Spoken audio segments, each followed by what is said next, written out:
You might think confidence is something you gain by achieving big goals, like getting that promotion, buying a new car, or maybe even just looking more successful to others. Or perhaps you've tried to look inward, reading self-help books and reflecting on your flaws, hoping to fix whatever is missing. But neither of these approaches truly builds lasting confidence. Chasing achievements only gives temporary satisfaction, and turning inward can sometimes deepen self-doubt rather than resolve it. Real confidence isn't something you chase, and it's not a mystery to unravel within yourself. It's built through action, connection, and consistency. Today, we'll dive into a story about Armeen, an office worker who learns what it really takes to grow confident in his own skin. It's a journey that shows how focusing outward and setting small, achievable goals can transform self-doubt into real self-assurance. After the story, I'll share practical tips on how you can start building this kind of confidence in your life right now. So, let's jump into Armeen's journey and explore the foundation of genuine self-confidence. Armeen had been working at Evercrest Consulting for 5 years, and today he felt the kind of satisfaction that comes from a hard-won promotion. He had risen to a supervisory role, overseeing a team of analysts, and his colleagues often praised his dedication and skill. But underneath the surface, a persistent insecurity lurked, one he couldn't shake, no matter how many compliments he received. While others saw him as reliable and capable, Armeen felt like a fraud every time he signed his name under supervisor. Compliments barely grazed his self-doubt. No matter how high his productivity or how often he was praised, he thought, "They don't really know me." One evening, Armeen was still at his desk long after everyone else had left, wrestling with an upcoming presentation and doubting his every move. Talia, a senior manager from a different department, passed by and noticed his focus. "Burning the midnight oil?" she asked, pulling up a chair beside him. Armeen gave a tired smile. "Just trying to make sure this presentation goes well tomorrow. I feel like if it's not perfect, everyone will see through me." Talia chuckled gently. "See through you? Armeen, people around here consider you one of the most reliable in the company." Armeen shifted uncomfortably, brushing off her praise. "I don't know. I guess I feel like I don't deserve it sometimes. Like it's all a fluke." Talia leaned in, her tone serious but kind.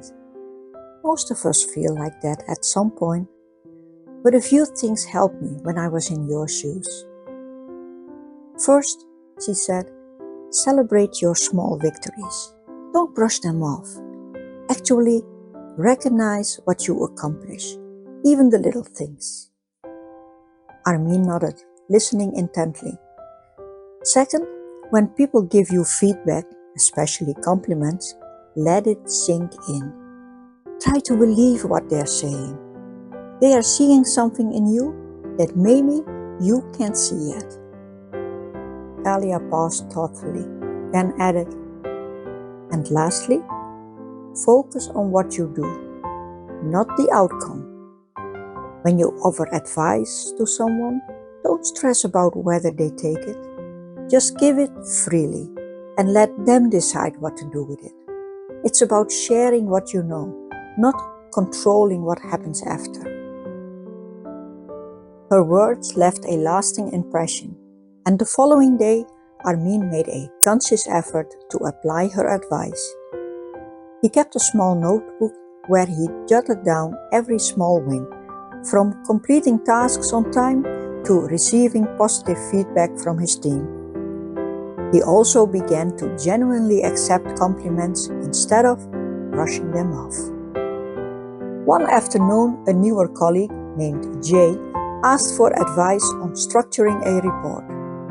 Normally, Armeen would have given a brief answer, feeling it wasn't his place to guide others.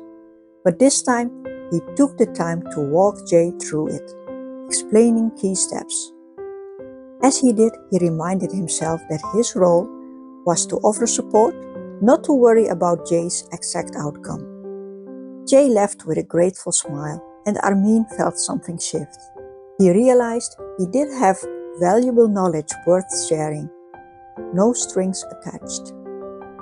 Over the next few weeks, Armeen continued offering help to colleagues whenever he could, encouraging his team members and answering questions. Each interaction boosted his confidence, not because he suddenly felt perfect, but because he began to recognize his own strengths. As the days passed, the feeling of being an imposter started to fade. Each small victory, every genuine thank you, and every moment of mentoring built up his self-worth bit by bit. He was no longer just a supervisor by title. He finally felt like one. One bright morning, Armeen walked to the office with a new sense of purpose. The workplace, once an arena of self-doubt, had transformed into a place of meaning.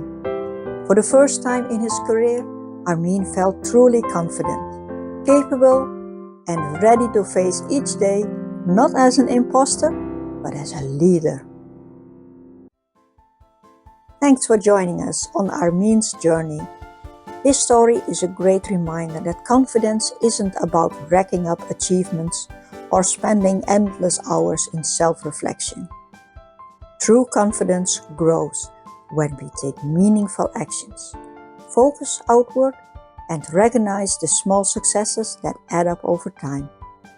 Now, let's break down 3 practical steps you can start using to build this kind of lasting confidence. Step 1. Set small, achievable goals. Think about something manageable you could accomplish in the next day or week.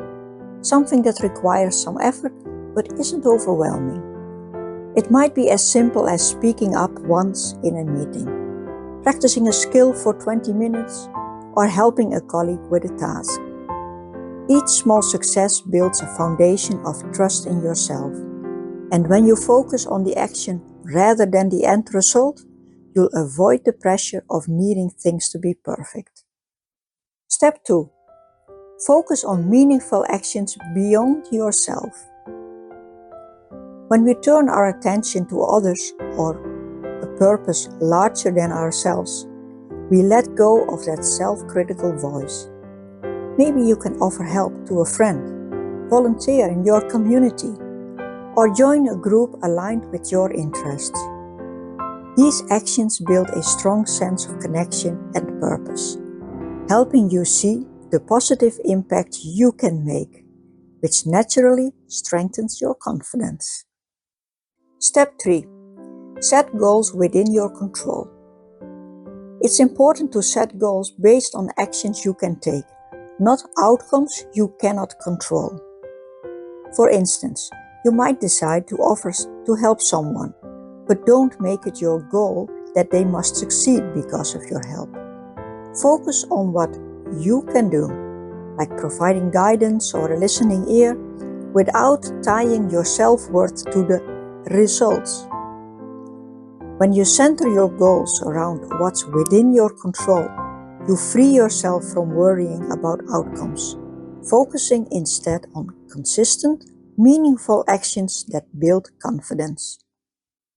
If you keep building on these small steps, you'll develop a solid, resilient confidence that doesn't depend on others' approval, but comes from within.